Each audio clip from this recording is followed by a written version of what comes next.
Morning, everyone. I'm Cengiz Turkoglu from City University London and IFA, and thank you for the opportunity to moderate this session. And yes, unfortunately, it's not exactly the same panel in the program, but I think we have some excellent speakers, panelists, to share their experience with us. So before I go to the panel, I'd like to just set the scene. In fact, I had created some visuals, but then understandably we were told that we always overrun when we do PowerPoints. But nevertheless, the panelists will use, because I think the nature of the topic itself in some cases does require some visuals. But I'll say this. I think we decided that we're going to have a slightly different setup, and I'm going to be the controversial one, a typical opinionated, argumentative academic, and then the panelists will tell you all about it, how they use it, why they use it, and why it's actually, to a degree, it's working. But nevertheless, also I should say this, we'd like your participation a little bit. If you can go, I guess everybody in the audience have got some sort of mobile phones, devices. And that's actually the question from the program. And it's not so scientific or anything like that, but at least just to gauge your opinion and view about the SPIs and SPTs.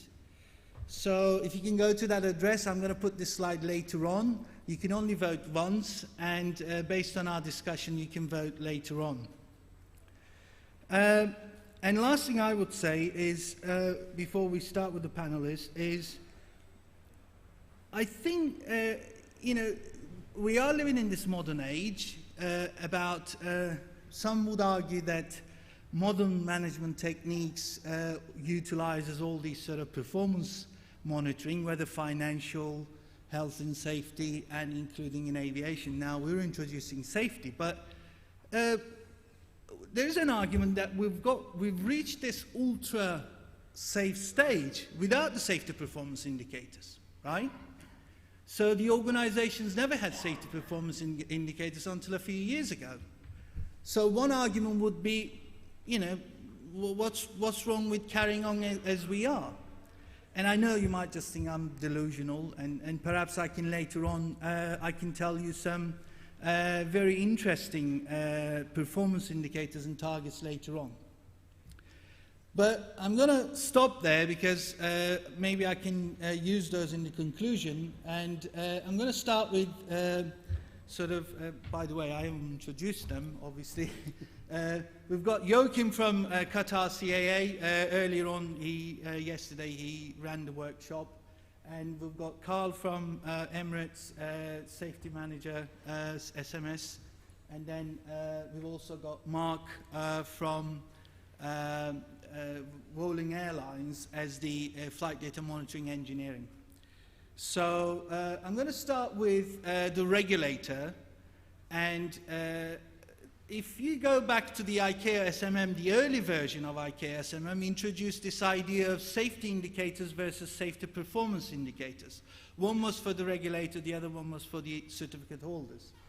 And then later on, I think that disappeared in the latest version. So my question to Joachim is, how does your regulator, how do you see, and how did you develop the safety performance indicators, or safety indicators, whatever you want to call them, at state level? Okay, thank you, Cengiz. As you know, I jumped just in here. But however, I can state that we are just on the beginning. If you Google the internet, you can find a lot of information about performance indicators, who can you define them. Again, the airline is a little bit more far advanced because they need them to run a proper SMS system, and I think my colleague will later on refer to that. And on the regulator side, there is a mix of setup of oversight. So in former times we had all these compliance checklists, and some inspector ticked the box to do oversight. now everybody is talking about performance risk-based oversight. The first point is you must have data out of oversight, data out of a working SMS system from the operator, and of course you must have qualified personnel to evaluate it.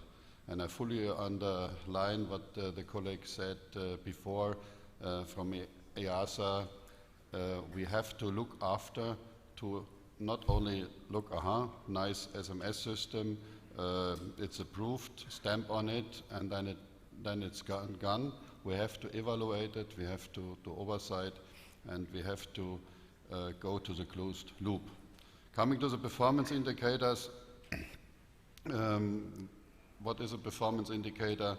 It's used for monitoring and it's assessing performance. And then we have the targets, that is planned or the intended objective to assess performance. So we need a systematic approach to run a performance-based approach, and that is not done, okay, we change the system in 2 minutes or in 2 days, and then it runs. It is a process over 3 years, and we just are on the beginning. We gain now the data. And if you look for all these internet presentations, sometimes the whole world is collecting now performance indicators, and the whole internet is full of that. But basically you have the 3 tiers. That means the general assessment of safety, then the identifying the root cause analysis, and the measure of effectiveness. Fair enough. But then you can collect up to 300-400 performance indicators, what you will do as a regulator. So you're really in the boat, and you have to evaluate, let's say, leading indicators. We call it in our project, it's only a project, leading indicators for each company. So we talk about 10 to 15 leading indicators applicable to the company, and then we gain out of this data, out of the oversight, out of the audit results, individual performance indicators together with the company. That means we sit together, the inspector is sitting together with a safety manager, with a quality manager, with the post-holder operations, and we define individual performance indicator, we agree on them, and then we carry out the oversight. That is our, let's say, vision, and we start with that, and we have a good experience because they understand then also outputs of audits. The findings are closed very quickly. We have a good information set up in terms of reporting.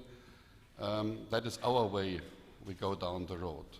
I personally think if an authority is copying, pasting all the performance indicator, make some kind of law or advisory bulletin out of it, it will not hit the point, because you have airline operators, you have helicopter operators, you have soon maybe UAVs operators.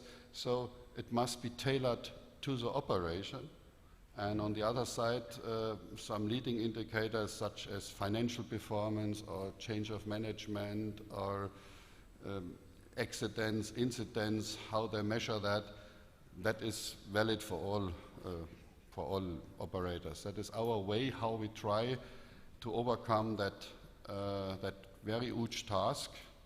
We are now gaining since 2 years the information, and I hope that our system will run completely to the end of the year. Thank you. Carl, if I may come to you. I think Joachim mentioned the buzzword or keyword, the leading indicators, leading versus lagging indicators. Sometimes we can also use proactive versus predictive and reactive indicators. Where we've come, we don't have accidents, many of them, and even sort of low-level accidents, and even incidents are rare. So how did you approach developing safety performance indicators? I assume you particularly use a lot of leading indicators, is that right?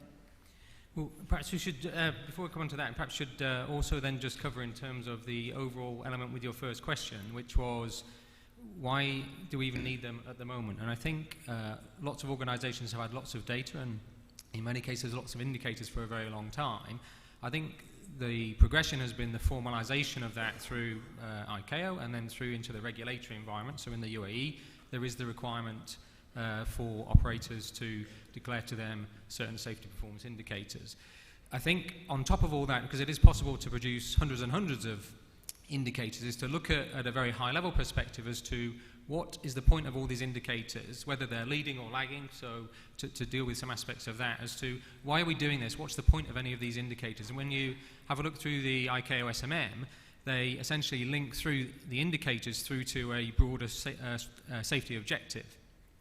And in our process, we essentially link the safety objectives through to the actual indicators themselves, because it could be that your safety objective, whatever it would be, of 0 instances of CFIT or whatever it would be, is you can set the safety objective, and then it may be that link to that particular objective, either whether it's your state safety plan or whether it's in the operator linked to what your objective is as the operator.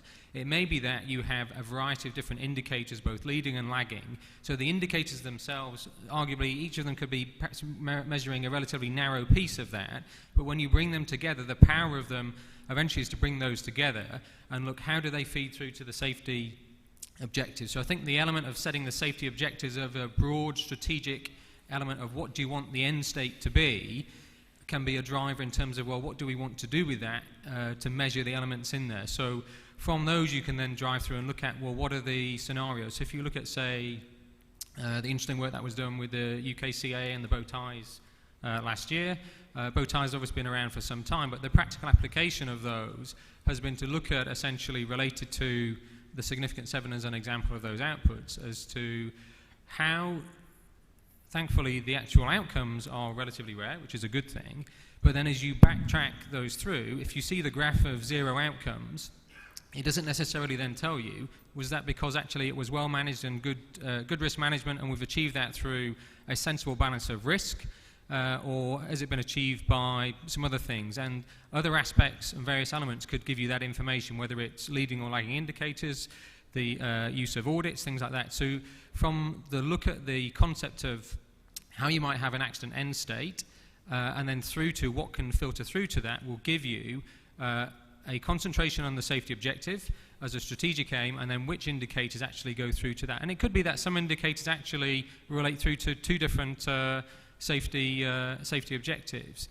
So when you look at the term safety performance indicator as it is in the SMM, it then discusses more about high consequence and low consequence elements.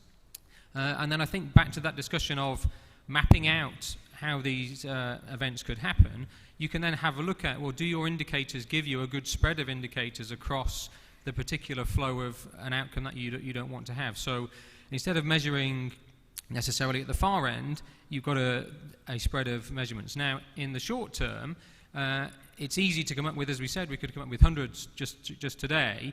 One of the questions is, well, how do you actually develop those indicators? What should you think about? And in part of our processes, we've developed we've got a phased approach in terms of the actual formal, regulated, declared performance indicators, but also we've got now an internal process by which we give people in the departments advice as to how to actually set those indicators, what to think about, and how are they linked to a safety objective. So we've got a slide, if it helps later on, in terms of a step process for doing that, things to consider, and then to the documentation of that. How do you actually document it to actually show some of the logic of that? So when you look at the term safety performance indicator itself, so in safety as a balance of risk, and who decides whether that's acceptable or not. The performance is, well, the performance of whom? Is it a system performance? So if you look at, say, TCAS RAs, for example, arguably that as an indicator is a collective measure of a myriad of different performance related to the 2 aircraft involved, the third-party airspace that it may have happened in. So some of the indicators, some of the performance may be more a system performance and organizational performance. Some of them could be very specific for the performance of even perhaps an individual. So to take that example, in many ways a TCAS RA performance indicator measures an event, and then you can have a look at the geographic location that that's happened, and it can give you some idea of what the system is. Another development of that is the linking into some sort of risk, because in many ways, two TCAS events may have a very different risk. So how do you try and differentiate that? We in Emirates use an ARMS methodology for safety, for risk assessments of reports, and I know that's been developed across a lot of partnerships with academia and industry and others. So the performance element is important as to, is it system performance, is it individual performance? So for that example, is it actually, can we measure the appropriate response to a TCAS RA, which is arguably much more specific within the organization and relates through to the training. So as you combine those together, then you can get maybe a better outlook of the overall system. And this is where I think that the SMM also discusses the interaction that's needed between the regulators, operated, and others in terms of, well, how is that going to be achieved? Because it does need that interaction to make sure that if you're trying to develop the state safety program, then actually the data that you're getting in is valid and actually relates through to what you want to look at. The final one is the term indicator, and I think it's important to say that that's exactly what it is. It's just an indicator. The danger is that you become driven too much into exactly this one particular metric tells us whatever it would be. These are part of a whole management effort to look at what it is, and it goes back to the setting of it as to, are you sure you're defining properly what you're looking at? What's the definition of the term that's used? Is it the same? If you're going to use, say, for example, a deep landing performance indicator, if you base it on flight data monitoring, is the line drawn the same for one operator as another operator? I think it becomes quite a challenge for the regulator if you're relating that through to the potential for runway overrun, for example. If you get two different metrics from two different operators, are you able to do that comparison? So the indicators themselves, as we said before, they could actually be quite narrow in terms of what each individual indicator does. They are an indicator. It needs some management intelligence to look at those indicators to see actually what are they telling us in an overall picture. And I think this is where, when you link them back to the safety objectives, that's an important part to it, is that these performance indicators are part of that overall push to look at what are the particular objectives. And they may well be described differently for a regulator in a particular state and for each individual operators. One of the important things is to try and give some clarity to, if you are going to set them, exactly how you could do that. And it could involve a mixture of proactive indicators, leading, lagging indicators, however you want to best describe them. But each of those indicators ideally then link through to an overall safety objective. Thank you, Carl. Before we come back to, I think Marc has got an interesting case study he will talk later on, but if I may just ask you, Marc, about Vueling, what sort of challenges that you had, or if you had any, and in terms of developing and using the SPIs and even targets, just a sort of overview, can you share your experience with us? Yeah, sure. Thank you, Cengiz. I'll make a short comment on how to set the right number of SPIs on what we faced at Vueling Airlines. SPI should represent what you want to improve at the airline, what's your goal for the next year, as an example. It is important to have the point of view of all people involved in safety and to reach an agreement with all parts. The indicator must be measurable, and I'm truly saying this because sometimes we say our SPI is to improve safety. But the improvement of safety comes after taking some decisions and implementing new safety measures. No indicator will exactly represent how an abstract thing is doing better or worse. So as a rule, I would suggest to monitor more than one SPI.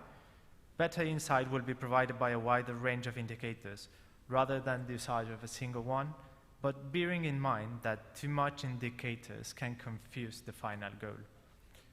We all know that SPIs are lacking of some valuable information, but taking actions or making decisions based only on this information may lead to errors.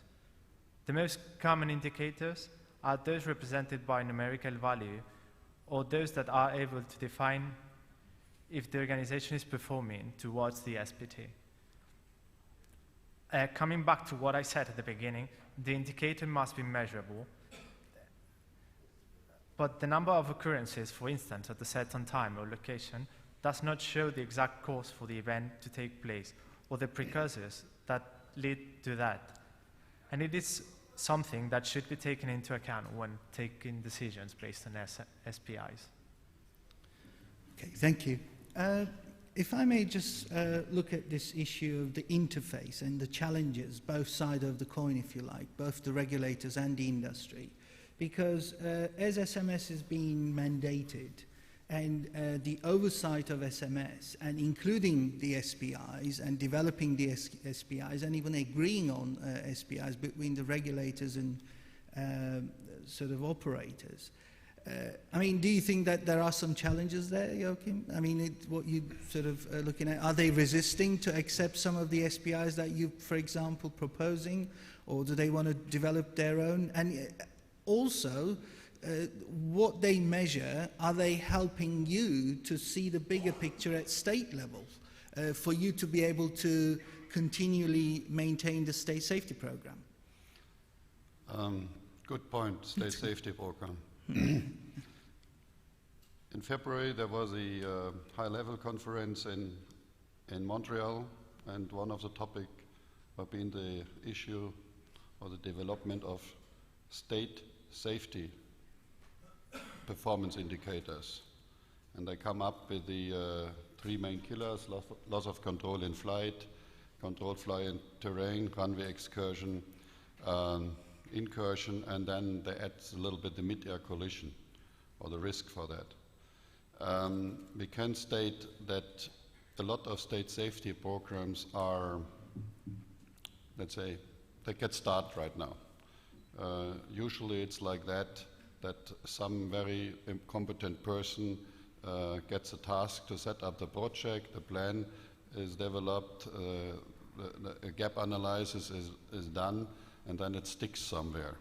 And that is also the problem with the development of performance indicators. What I would like to say, it's a giving and taking between the operator, the authority, and let's say a common understanding how we proceed.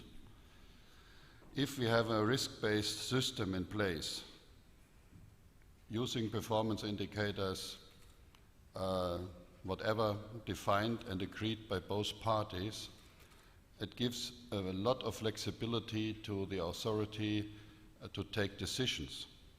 I stated yesterday, one of our process very beneficial for the operator is our non-standard application process. So on the daily basis, an operator applies for something.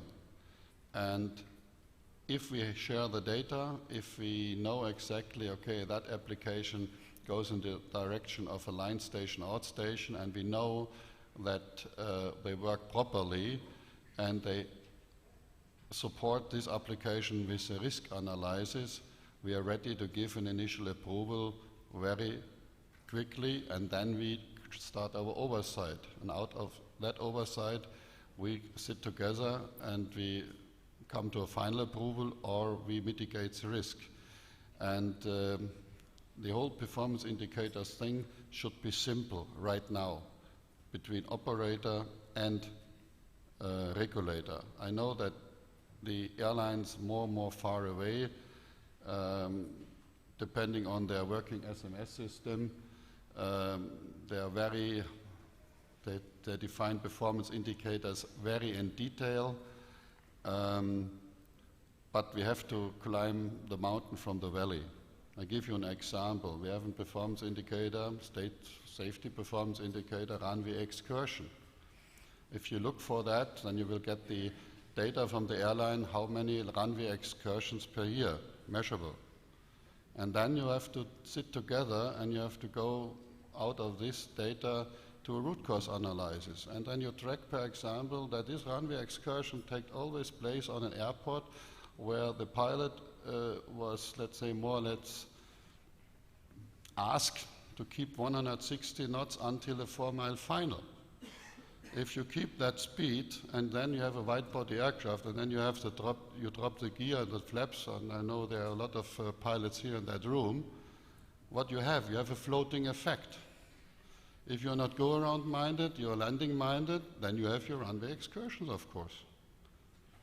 And then it's living SMS to tell them, okay, if that happens, you're either as a captain say to the ATC, no, unable, or you have an unstabilized approach and you do a go-around. So that is a simple example how you can interact performance indicator with regulatory oversight, and as an authority you should support everything what has to do with SMS, reporting culture, positive culture. And therefore, again, we are on the beginning, coming back to the leading indicators, company size, nature of operation, implementation status of quality safety management system, the training for it, change of post holders. That are, let's say, leading indicators for us. If always a director of flight operations changes in 1 year or 2 years, there is some indication there's something wrong, and it's great safety risk. So we are just on the beginning, and I assume it takes another 3 to 5 years until a good performance risk-based oversight is implemented, let's say, with authorities. And what you need else is, again, trained people, and you need tools to track it.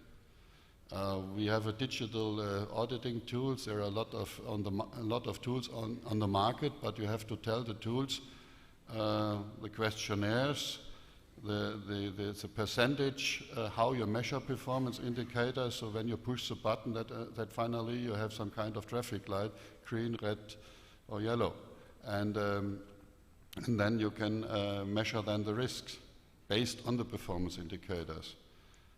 We had the problem that some of our inspectors let's say, had some difficulties to use, let's say, a little bit more high, sophisticated Excel-related tools.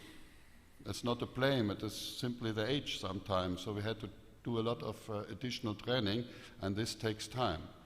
However, if you communicate with the airline, if you communicate with your counterpart on the flight ops side or ground ops side, wherever, and you have an open mindset, the airline has no interest to be in the news with dislike reports, and our authority has the same interest not to be in the news with dislike reports.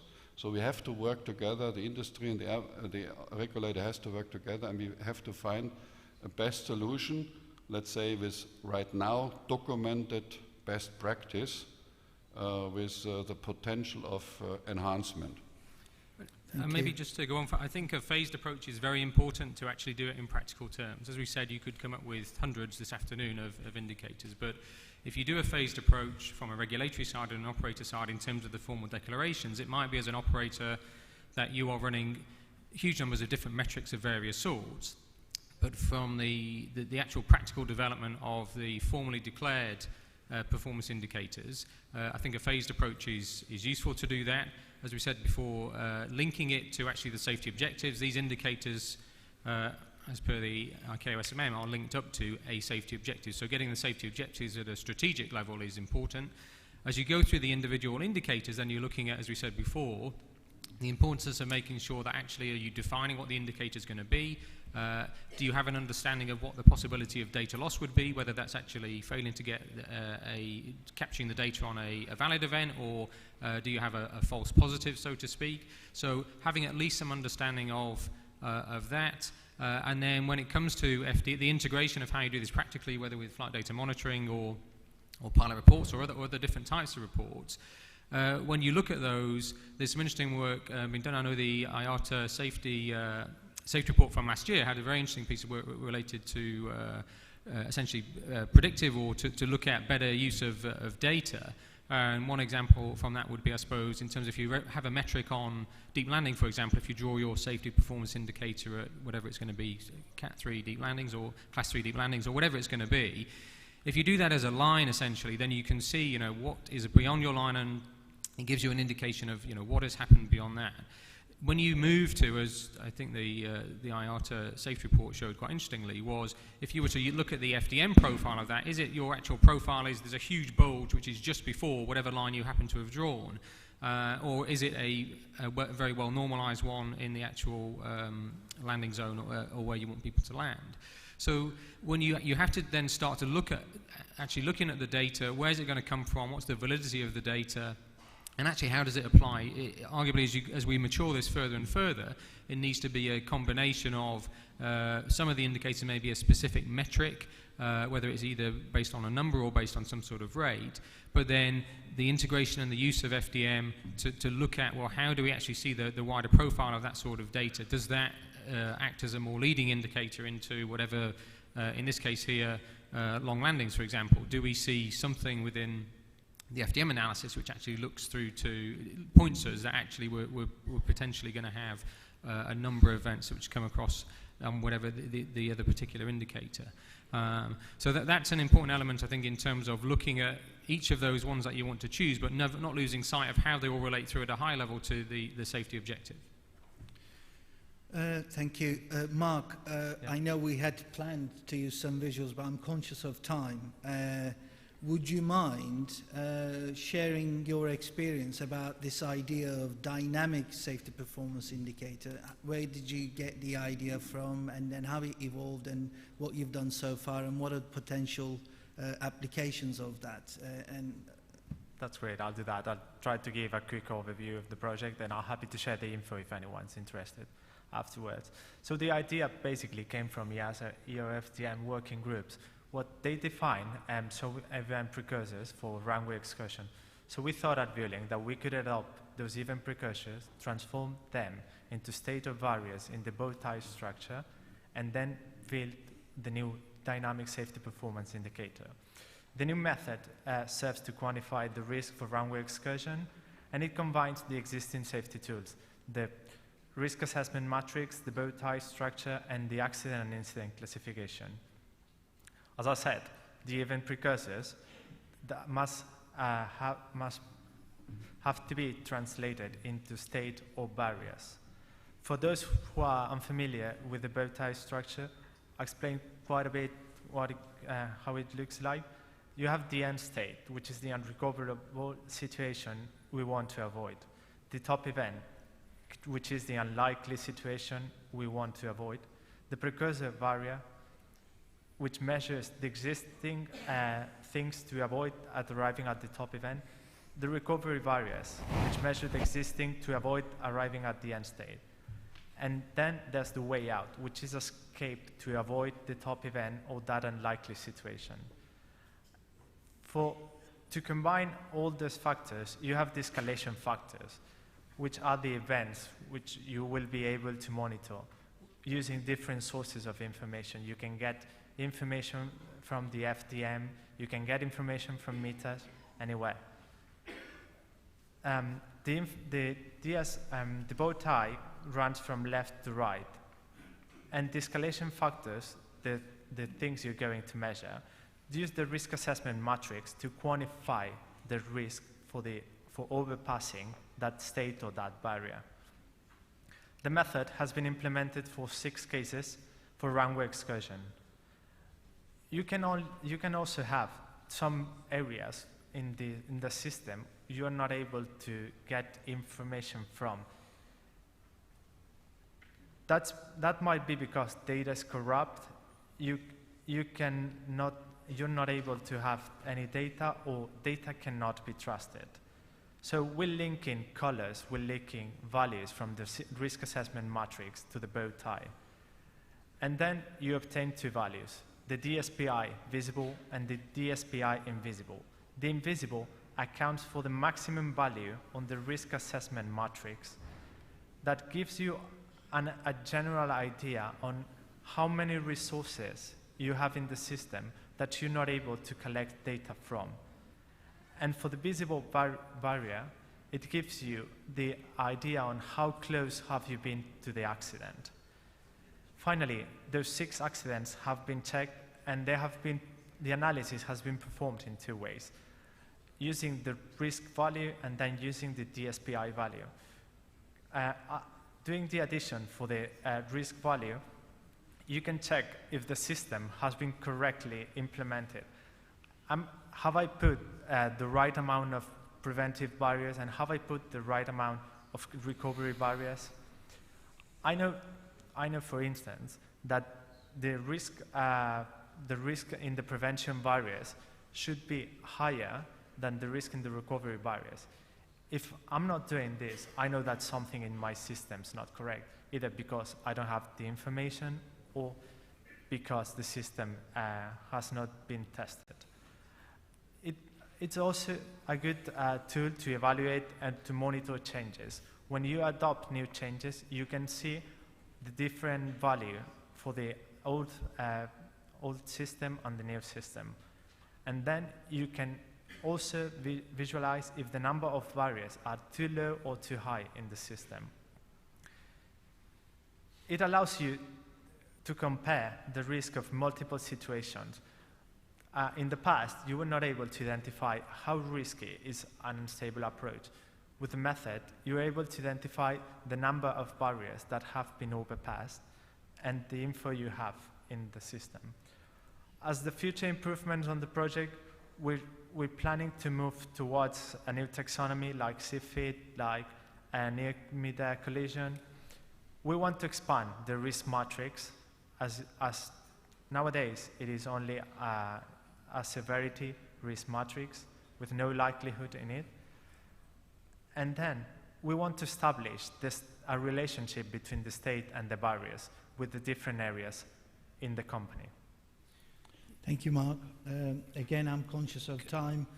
Are there any questions from Could I just ask one more bit before we go on to that as well? The only other bit that I wanted to discuss really, I suppose, is I was interested with the previous panel discussion on culture was how do we practically humanize many elements of this in terms of FDM gives us absolutely fantastic information. From a sort of safety perspective, you're then trying to look at the integration of the FDM gives you a lot of the what happened. The why it happened and the how it happened becomes very much on the investigation side and the discussions with the people. And when we come to the actual final elements of the reporting, is some elements you just can't. You have to really rely on crew reports for it, whether it's call sign confusion, whether it's somebody making a mistake or not, whether you're towing the aircraft and you're misjudging separation, something like that.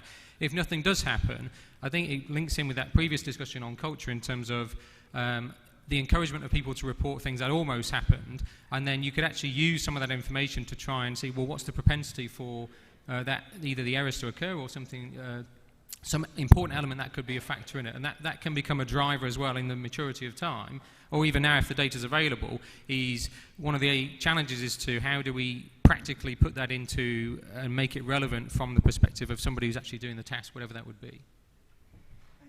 Thank you. Maybe one question to the gentleman over there.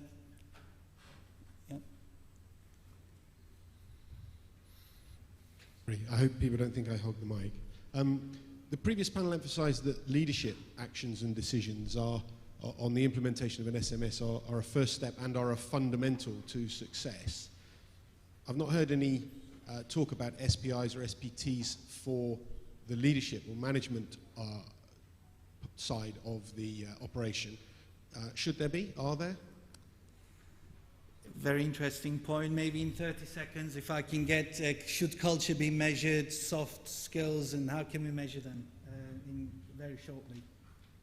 I mean, in some ways you could argue that actually you could try and have some metric for leadership directly if you wanted to. In many ways, if you take all the elements and components of the SMS out, is, you know, has everybody received training appropriate to their role? Are there performance indicators that are set?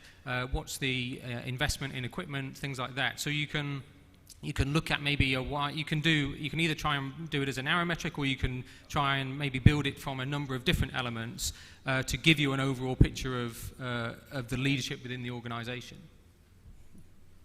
Would you like to come on that? A small comment from my side.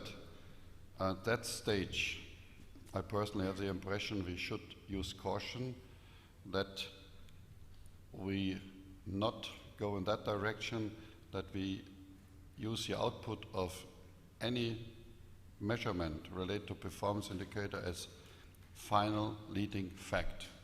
It's for me a trigger. And when you have this data, either runway excursion or go-arounds or whatever, it should trigger some kind of investigation in terms of SMS, either on the operator side or on the regulator side. And then we have to look really for the whole case. We have to do a root cause analysis. If the management of either an operator or even on an authority is not paying attention here, it starts to become some small silo. And I got even some reports on my side that somebody exceeded the N1 during taxi more than 40% because it was noted on the DFDM. So then he was close to become sacked. If you go for the whole case, he was the weakest point of the chain. And that explains that we should not focus only on the data, which is very useful, gained out of performance indicator measurement. In that moment, when we have the trigger, another process must start. So a team of analysts and experts should sit together either on an airline side or on the authority side, or best together. We try to do it every 4 weeks to analyze all the occurrences, incidents, or even the trend of the performance indicator to find some kind of root cause to take preventive action. I think that is very important. Otherwise, we have a lot of statistics, a lot of data, and a lot of people working very heavily on that, and then it goes maybe in a little bit in a wrong direction. But it's my personal point of view. Okay, I'm going to try to come back in 60 seconds just to give you a sort of why I'm skeptical about the whole process of performance monitoring in general, because the last item in our session was also about on-time performance and production protection balance. I give you this. In 2001, the European Commission asked 15 wise men to come up with a 2020 vision. And I know 2020 is important here in this region, but they came up with the vision in 2001. And a number of different things came up, and one of them was this. 99% of all flights will arrive and depart within 15 minutes of scheduled departure and arrival times. Until now, it's okay. And then it ended like this: in all weather conditions. And the story goes on, and one of them was about 5-fold reduction in accident rate. And move forward 10 years later, in 2011, this time it's actually a published European Commission DG report for Vision, Flight Path 2050. And this time it said every flight will arrive within 1 minute, again in all weather conditions. And equally, it talked about 4-hour door-to-door policy in a completely integrated transport system. So when we talk about performance monitoring, I'm not completely against it. But if you go back to what some people call the father of quality, Deming, apparently is misquoted all the time. You can't manage what you can't measure. In fact, he argues completely the opposite. So I think the times have moved on. There is a place for performance monitoring and targets, but when we get obsessed with it, I think that's where it becomes danger, because we can easily focus on the wrong targets and the wrong indicators, and I'm not suggesting everybody does that, but there is that danger. So that's my final closure thoughts. I'm looking forward to see your votes, by the way, still on the screen. And if you can show your appreciation to our panelists. Thank you.